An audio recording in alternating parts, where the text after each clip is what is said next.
Madame la présidente, je vais vous lire le document que j'ai devant les yeux. On a eu l'occasion en commission hier soir de parler un petit peu de cet amendement tardif, mais il est important que je sois très stricte sur les termes.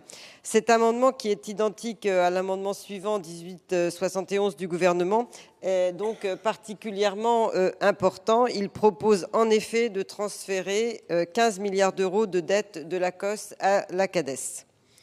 L'article 16 du PLFSS prévoit de fixer pour l'ACOSS, c'est-à-dire pour la sécurité sociale, l'URSSAF, un plafond d'emprunt de 83 milliards d'euros en 2026. Pour mémoire, lors de la crise sanitaire en 2020, l'ACOSS n'est pas parvenue à totalement financer sur les marchés un pic de besoin de financement de 90 milliards et s'est tournée vers la Caisse des dépôts et consignations et un pool bancaire, vous le savez. Il importe donc de sécuriser le financement de l'ACOSS. Selon les indications fournies par la CADES, la fin de l'amortissement de la dette qui lui a été transférée aurait lieu vers le milieu de l'année 2032. En réalité, on gagne un semestre, alors que l'exigence organique est celle d'un remboursement au 31 décembre 2033. Il est donc possible, tout en respectant l'échéance organique de 2033, de transférer de l'ACOSS à la CADES un certain montant de dette correspondant schématiquement à la capacité d'amortissement annuelle de la CADES, soit une quinzaine de milliards d'euros. C'est ce que fait cet amendement. Le tome 1 du rapport général de la Commission sur le PLFSS envisage explicitement un tel, alors on a bien mis entre guillemets, petit transfert. Toutefois, il ne prend pas clairement parti en raison d'une incertitude juridique qui était de savoir si les dispositions organiques permettaient de transférer de la dette à la CADES sans augmenter parallèlement ses recettes. Je vous en ai plusieurs fois parlé. Cette incertitude juridique a été levée par un avis du Conseil d'État daté d'avant-hier, dont la Commission a eu communication hier, et qui confirme la possibilité juridique d'un tel transfert, donc sans forcément apporter des recettes. Cet amendement permettrait à l'ACOSS de disposer d'une année de répit. Une année de répit, enfin, tout ça dépend aussi du déficit qui sera celui de la sécurité sociale à la fin de l'année 2026. Avant le véritable transfert de dette impliquant de repousser l'échéance de 2033 et donc de réviser l'article 4 bis à valeur organique de l'ordonnance de 1996 sur la dette sociale. Ce transfert serait vraisemblablement postérieur à la prochaine élection présidentielle et son montant pourrait dépasser la centaine de milliards d'euros. Oui, parce que je vous rappelle ce tableau où on voit la dette sociale qui est plus importante à l'ACOSS qu'elle ne l'est à la CADES, si on ne fait pas ce transfert, évidemment. En 2027, on voyait que la situation s'inversait, c'était plus lourd à l'ACOSS qu'à la CADES. Pourquoi la Commission a adopté un amendement en apparence article 40 ? Certains d'entre vous pourraient donc s'étonner voilà, on dispose tout d'un coup d'une capacité de déposer des amendements qui occasionnent des dépenses. Cependant, une augmentation de dette constitue une augmentation de charges. Par ailleurs, techniquement, quand on dit qu'on transfère de la dette de l'ACOSS vers la CADES, ce qui se passe en réalité, c'est que la CADES emprunte sur les marchés une somme qu'elle verse à l'ACOSS, ce versement constituant une charge. Dans le cas présent, cet amendement est recevable parce que le gouvernement a également déposé un amendement identique. Ce dépôt conjoint permet également à la Commission de couvrir le gouvernement qui ne peut normalement pas déposer au Sénat d'amendements instaurant des mesures entièrement nouvelles. Voilà, je préférais lire exactement les termes. Alors, qu'est-ce que la rapporteure en pense ? C'est vrai que vous l'avez entendu, je l'ai dit à plusieurs reprises, après avoir beaucoup eu des auditions avec la CADES depuis ces derniers mois, avec l'ACOSS également. Il y a quand même une certaine fébrilité à tenir les comptes de l'ACOSS qui est à rechercher sur les marchés financiers les meilleurs emprunts possibles pour effectivement faire en sorte que ça ne coûte pas trop cher en termes d'intérêt pour la France et donc la sécurité sociale. Mais néanmoins, si on a voté la dernière un dépassement jusqu'à 63 milliards d'euros, enfin en tout cas plus de 60 milliards d'euros, cette année 80 milliards d'euros, si on continue comme ça, c'est vrai que la trajectoire, elle n'est pas difficile à faire et on voit bien ce que je disais tout à l'heure, un balancement de la dette sociale plus élevé à l'ACOSS qu'à la CADES. Par contre, si on veut augmenter le montant de la dette amortie à la CADES, il nous faudra une loi organique si on veut prolonger dans le temps. C'est-à-dire qu'on a inscrit dans le marbre, dans la loi organique, c'est fin 2033. Bon, là, on a ce petit avantage qui a été confirmé par la Cour des comptes tout récemment dans le rapport qu'il a remis à l'Assemblée nationale. Et on voulait lever juste cette précision sur le fait de pouvoir transférer ces milliards d'euros de l'ACOS à la CADES. On pourrait avoir la possibilité de mettre 20 milliards d'euros, mais il nous semble plus prudent d'être à 15 milliards d'euros. Et c'est donc l'objet de cet amendement. Excusez-moi, Madame la Présidente, j'étais un peu longue, mais 15 milliards d'euros, ça ne se fait pas d'un coup de baguette magique. Et surtout, rappelez-vous, ce n'est pas un coup de baguette magique, c'est un emprunt que nous faisons. Et ce n'est pas faire disparaître un déficit. Madame la Ministre, j'imagine que votre avis est favorable sur le premier amendement. Oui, Madame la Présidente, l'avis est favorable et je vais expliquer.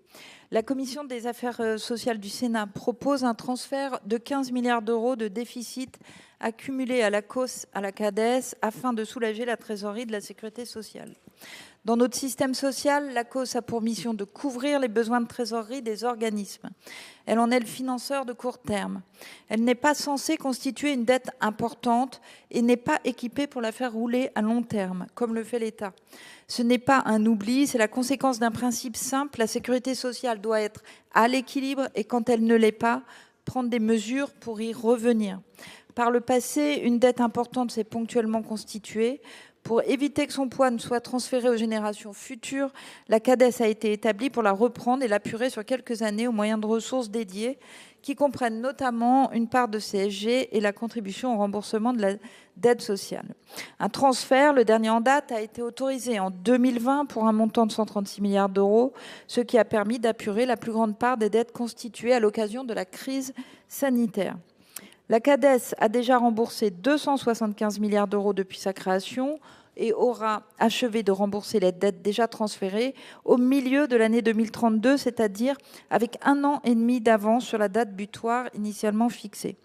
Depuis 2024, de déficits s'accumulent à la cause. Cela nous oblige collectivement à prendre les mesures responsables nécessaires pour revenir au plus vite à l'équilibre. C'est l'objectif fixé par le gouvernement. Néanmoins, au-delà de l'horizon de retour à l'équilibre, cette accumulation met à court terme la trésorerie de la cause sous tension, malgré des mesures prises par le gouvernement et le Parlement pour sécuriser le financement en allongeant les durées d'emprunt et en assouplissant les contraintes. La Cour des comptes a souligné les risques croissants que faisait peser une telle situation sur la trésorerie de la COS et elle recommande de tirer parti de l'existence des ressources non utilisées déjà affectées à la CADES. La Cour des comptes a évalué ces ressources disponibles, environ 20 milliards d'euros, et considère que cela pouvait ouvrir la voie à une reprise partielle de la dette. C'est ce que vous proposez de faire avec la commission du Sénat et le gouvernement a jugé qu'une telle solution pouvait être opportune. Le gouvernement soutient l'initiative du Sénat. Cette solution de transfert nécessitait toutefois d'être sécurisée juridiquement. Le gouvernement a vérifié la faisabilité de cette piste en saisissant le Conseil d'État. Ce dernier a validé les modalités proposées et confirmé qu'il était possible de réaliser un tel transfert en conformité avec l'article 4 bis de l'ordonnance organique. Afin de garantir que la date de 2033 sera respectée, la Commission propose de conserver une importante marge de sécurité et en transférant 15 milliards d'euros. Le gouvernement est favorable à ce transfert que vous proposez, qui apporte une solution ponctuelle et partielle, mais bienvenue pour sécuriser davantage la trésorerie de notre protection sociale. Les conséquences de ce transfert sur le profil de trésorerie de la cause devront encore être retravaillées. C'est la raison pour laquelle, si vous adoptez cet amendement, le plafond d'emprunt de la cause à l'article 16 ne sera pas amendé immédiatement. L'article sera rappelé par le gouvernement à l'issue de l'examen de la 3e partie du texte. Je vous remercie, Madame Le Houerou. Madame Le Houerou.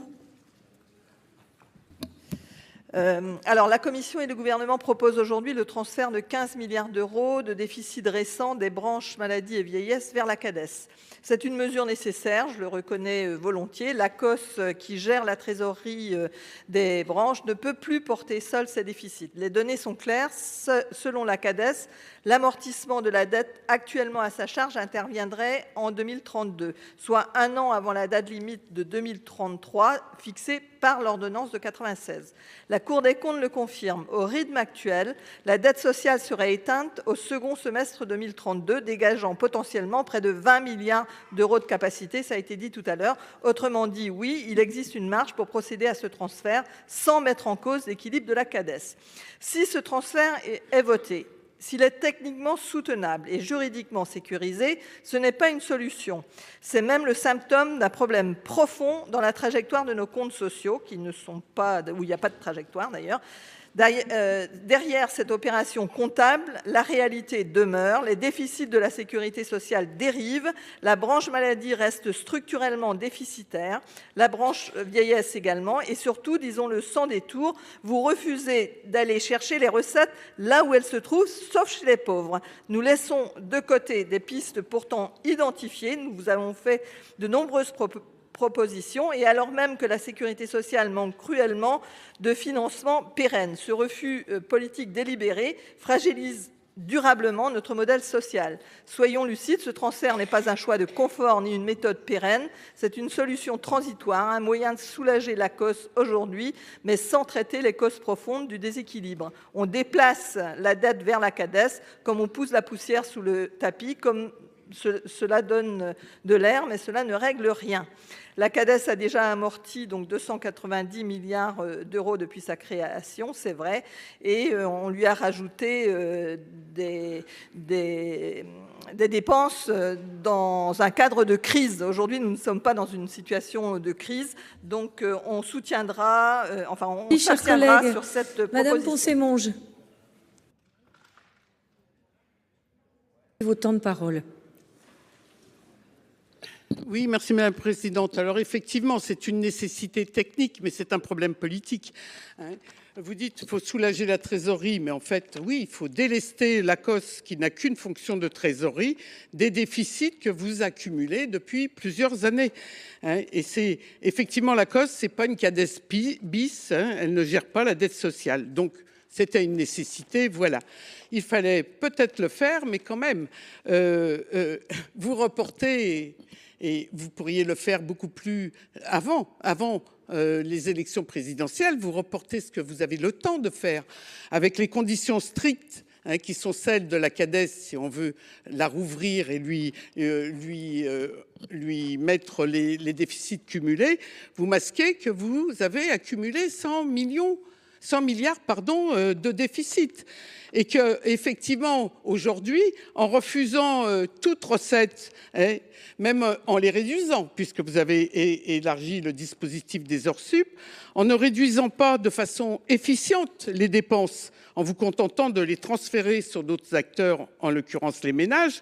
Et donc, c'est pour ça que vous renouvelez chaque année ce transfert. C'est ce que vous faites avec la franchise, avec les franchises. Eh bien, effectivement, la sécurité sociale ne reviendra pas à l'équilibre en 2029 et vous continuez à creuser un déficit qui n'est pas conjoncturel, qui est structurel. Vous avez réintroduit un déficit structurel et ceci depuis 2019. Ça date pas de maintenant. Et donc, ce que je tiens à dire, c'est que effectivement, d'ailleurs, la CADES, il faut savoir que sans le remboursement de la CADES d'une dette sociale que la Sécu n'avait pas à affronter seule, les comptes étaient à l'équilibre. Donc la CADES a pesé dans les comptes et aujourd'hui, en fait, vous voulez reporter après les élections le fait que vous êtes responsable de 100 milliards de déficit. Je mets aux voix les deux amendements identiques, le 1870 et le 18... Ah, pardon. Monsieur Jomier, excusez-moi, Monsieur Jomier, je vous...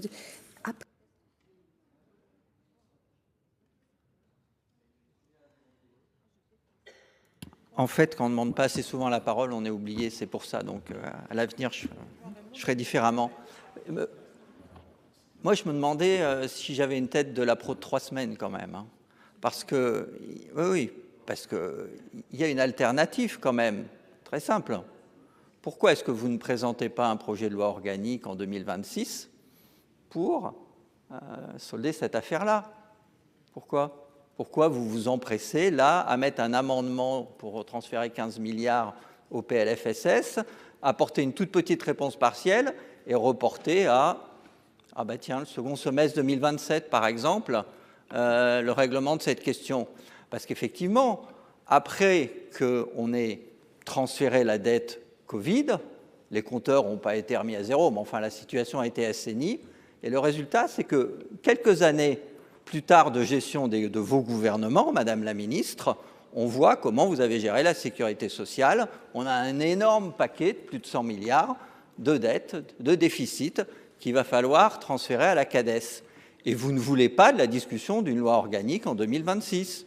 Enfin, votre solution, oui, mais si, votre solution technique, oui, le Conseil d'État a ouvert la porte, très bien, ok, donc on ne va pas s'y opposer, on ne va pas dire non, parce que nous, on est responsables. Nous, le compromis, on sait ce que c'est. On ne se braque pas dans des postures, mais ne nous prenez pas pour des lapros de 3 semaines.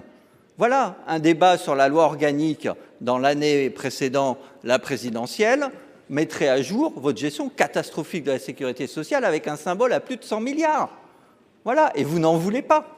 Vous n'en voulez pas, donc 15 milliards comme ça passe inaperçu dans le PLFSS cette année, et puis rendez-vous au second semestre 2027. C'est ça la réalité, c'est politique, et je ne sais pas si c'est la Commission des affaires sociales qui vous facilite la tâche, mais à ce moment-là, dites-lui un grand merci. Je vous remercie, Monsieur le Président. Oui, mais merci Madame la Présidente. D'abord, pour répondre un petit peu à Monsieur Jomier, c'est un amendement de la Commission. C'est nous qui avons constaté qu'il y avait un problème important à régler au niveau de la COS, et nous proposons donc au gouvernement qui l'a accepté de transférer 15 milliards d'euros de la COS à la CADES afin de soulager un petit peu la COS et afin de faire en sorte que ce ne soit plus la COS qui emprunte directement pour la CADES et que la CADES rembourse, etc. Enfin bref, vous connaissez ce système. Donc nous avons estimé qu'il fallait des soins palliatifs à la sécurité sociale afin d'éviter évidemment une aide active à mourir. Cela dit, maintenant, Madame la Présidente, j'en profite pour vous dire qu'après ce... Vous n'êtes pas contente, mais je m'en fous. Madame la Présidente, je voudrais vous demander simplement, à la suite de ce vote, 10 minutes de suspension de séance afin que nous puissions harmoniser, Commission et gouvernement, le reste des amendements. De droit, Monsieur le Président. Maintenant, nous devons normalement suspendre la séance pour 20 heures. Donc, si vous demandez une suspension de 5 minutes, elle sera bien sûr accordée. Je mets aux voix les deux amendements identiques, le 1870 et le 1871, avec un double avis favorable. Qui vote pour? Qui vote contre? Ils sont adoptés.